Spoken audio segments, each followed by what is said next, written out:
morning students. In last video we have learned about comparison of EMF by using potentiometer. Today let us learn about how to determine the internal resistance of cell by using potentiometer. So for measuring the internal resistance of cell, circuit is this. You know this is potentiometer wire AB. ये 4 metre है already you know and this is primary circuit. ये हमारा primary circuit है. This की is K1, 2 keys are there, that's why this is K1, this is K2 and this cell is having EMF E1 and internal resistance R. So this is primary circuit as usual, you know how to connect. This is secondary circuit.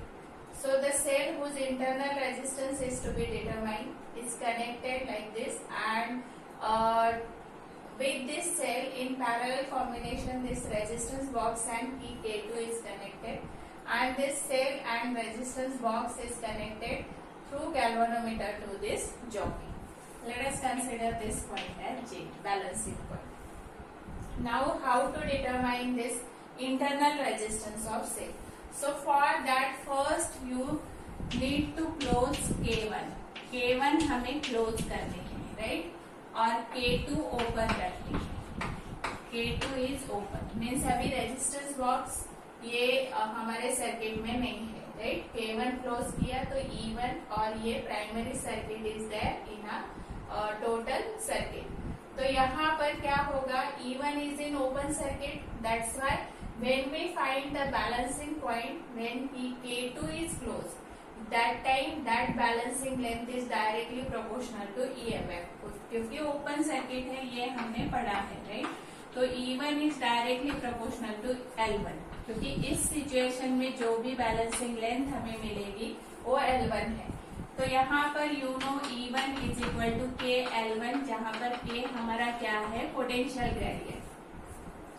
अभी second time क्या करना है, you have to close this key K2.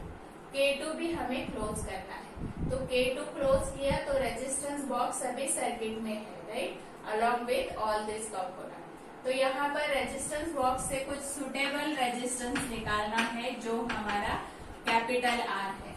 तो ये suitable resistance निकालने के बाद और K2 क्लोज करने के बाद जो भी गैल्वेनोमीटर हमें बैलेंसिंग लेंथ दिखाएगा मींस नल डिफ्लेक्शन दिखाएगा, that length is directly proportional to potential difference. क्योंकि अभी ये ओपन सर्किट में नहीं है E1, तो ये EMF नहीं पोटेंशियल डिफरेंस आएगा which is directly proportional to L2. क्योंकि दोनों की जब क्लोज है K1 K2 दोनों क्लोज है तो हमारा लेंथ जो है वो L2 है. तो V is directly proportional to L2. तो ये मेजर करने के बाद let us solve this two equation. तो यहाँ पर क्या करना है तुम्हें, तो let us divide equation number 1 by 2. तो E1 by V is equal to तुम्हें मिलेगा L1 by L2, राइट. तो अभी E1 और V ये करंट के फॉर्म में कैसे लिखते हैं, करंट और रेजिस्टेंस दैट यू नो कि EMF हमारा क्या होता है, energy supplied by the cell to circulate the charge throughout the complete circuit. तो इसके लिए I into capital R plus small r, ये पता है तुम्हें, राइट. और V means simple potential difference, terminal potential difference across 2 point. तो according to Ohm's law it is IR. Let us substitute this 2 in this equation. So we get I into R plus R upon IR is equal to L1 by L2. तो ये I will get cancel और यहाँ पर हमें if we split this तो क्या मिलेगा, capital R by R plus small r by R. तो 1 plus R by R is equal to L1 by L2. तो ये 1 उस साइड ट्रांसफर किया तो capital small r upon capital R is equal to L1 by L2 minus 1. So small r is equal to capital R into L1 minus L2 upon L2. So by using this formula we can determine the internal resistance of cell. तो ये formula है. तो simple है how to determine the internal resistance. अभी next हमें पढ़ना है sensitivity.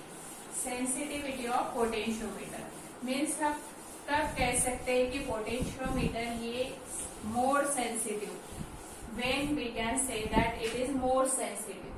So the smallest potential difference can be measured with the help of that potentiometer. Then we can say that it is more sensitive. तो smallest potential difference अगर हमें measure करना है तो यहाँ पर हमें लेंथ एक्यूरेट चाहिए, क्योंकि तुम्हें पता है कि प्रिंसिपल क्या है पोटेंशियोमीटर का, कि potential difference between any 2 points of that wire is directly proportional to its length, means length से रिलेटेड है। तो लेंथ जितनी एक्यूरेट तुम मेजर कर सकते हो उतना तुम्हें स्मॉलेस्ट पोटेंशियल डिफरेंस भी एक्यूरेसी के साथ तुम मेजर कर सकते हो। तो स्मॉलेस्ट लेंथ या फिर लेंथ एक्यूरेट मेजर करने के लिए अगर हमने लेंथ इंक्रीज की तो ऑब्वियसली उसकी सेंसिटिविटी क्या होगी, इंक्रीज होगी। तो how it is related with length, so if we increase the length of potentiometer wire, तो उसकी सेंसिटिविटी क्या होगी, इंक्रीज होगी। Potentiometer wire with increase in length of potentiometer wire, its sensitivity increases. Remember this is very important.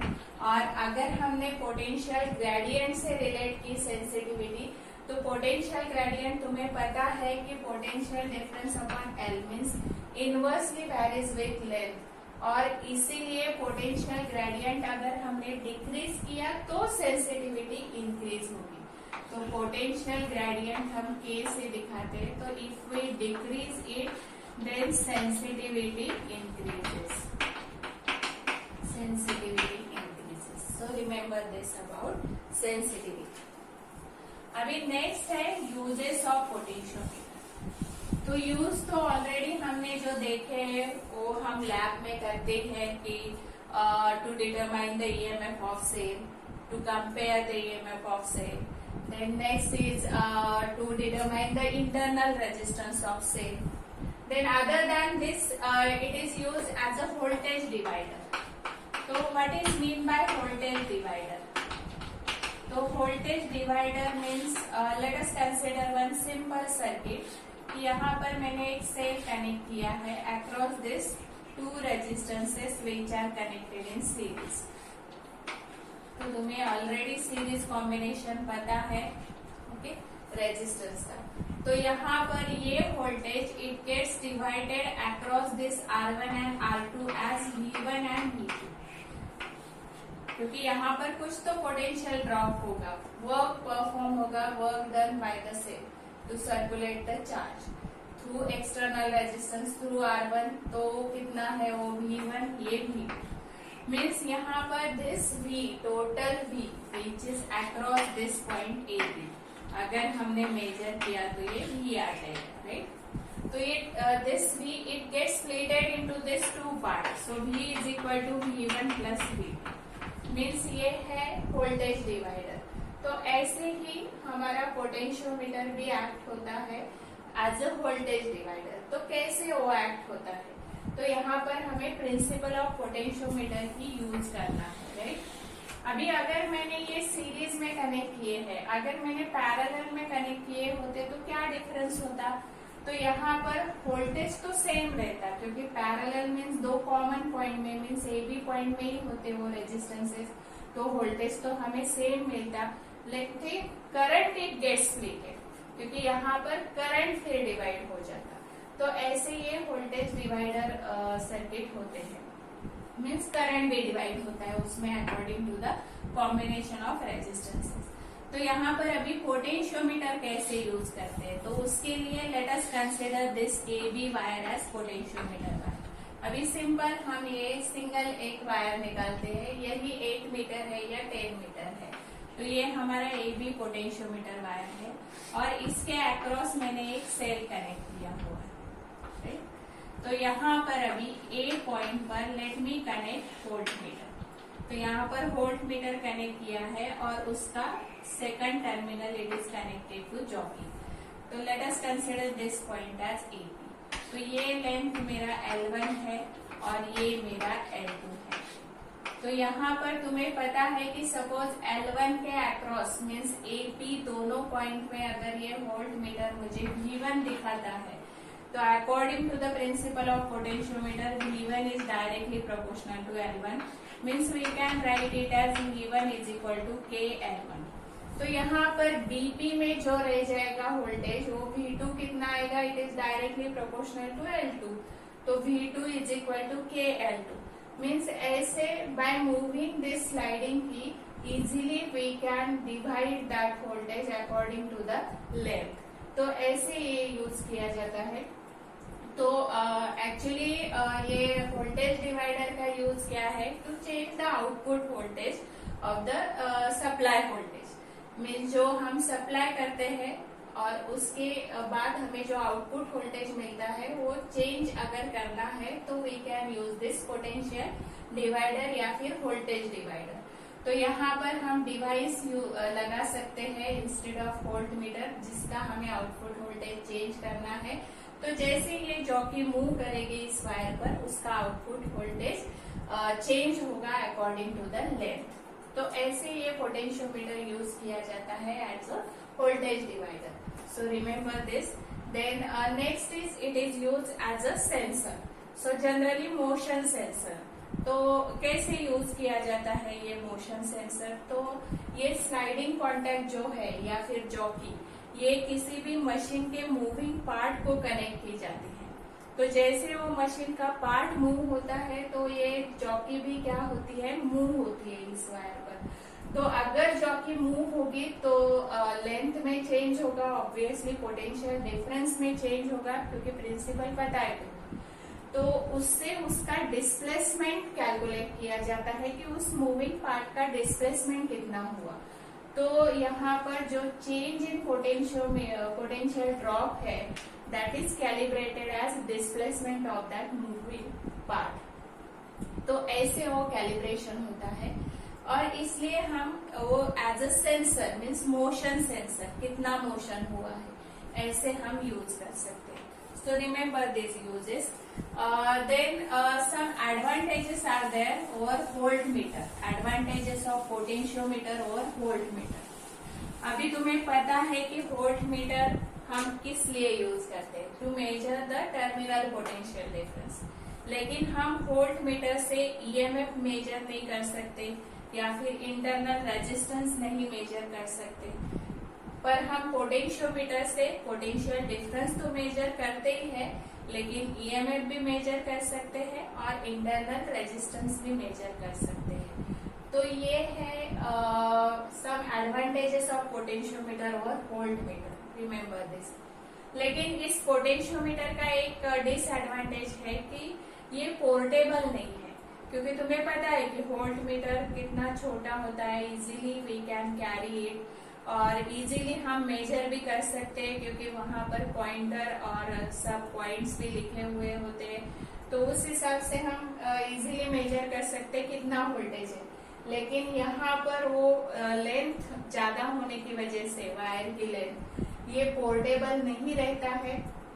So it is very difficult to carry this potentiometer everywhere, और इससे हमें direct reading भी नहीं मिलता जैसे वोल्ट मीटर में मिलता है, क्योंकि यहाँ पर हमें कैलकुलेशन करना पड़ता है, तुम्हें बैलेंसिंग लेंथ मिलती है, राइट। तो ये है डिसएडवांटेजेस ऑफ पोटेंशियोमीटर, तो ये याद रखो।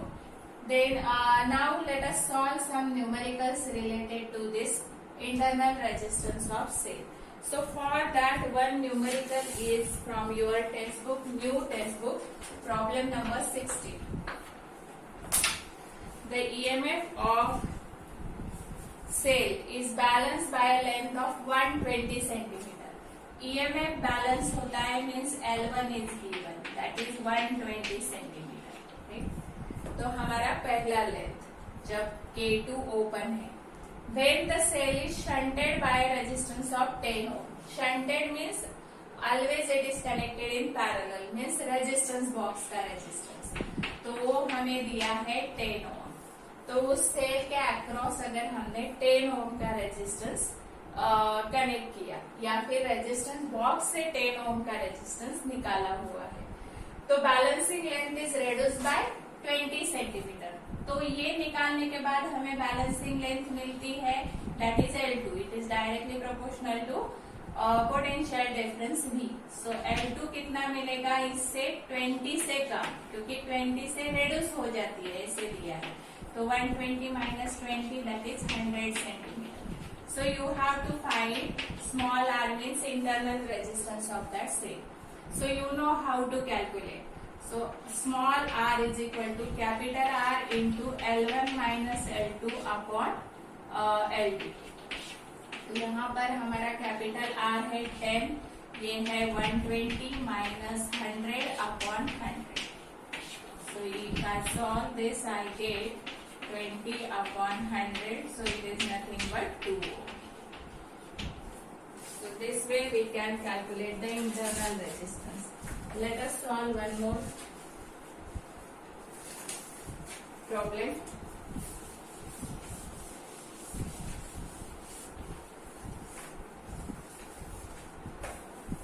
So in this problem, a Daniell cell is balanced on 125 centimeter of a potentiometer wire.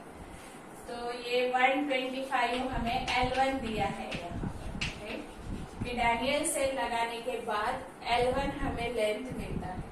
उसके बाद if it is short circuited with 2 ohm resistance, अभी शॉर्ट सर्किटेड, शंटेड या फिर रेजिस्टेंस बॉक्स पैरेलल में कनेक्ट करके रेजिस्टेंस बॉक्स से resistance निकालना, ये सब सेम ही सिचुएशन है। तो कैपिटल R हमें दिया है 2 ओम का, क्योंकि रेजिस्टेंस बॉक्स से 2 ओम का रेजिस्टेंस निकाला है। तो balancing length is obtain 100 centimetre, तब L2 हमारा 100 सेंटीमीटर होता है। तो हमें R निकालना है। तो R is equal to capital R into L1 minus L2 upon L2। तो यहाँ पर ये हमारा 2 है, दिस इज 125 माइनस 100 अपॉन 100। तो ये होगा 2 इंटू 25 अपॉन 100। तो ये 25 4s are half means 0.5, right? So this way we can solve the numerical easily. So it is very easy to calculate if you know that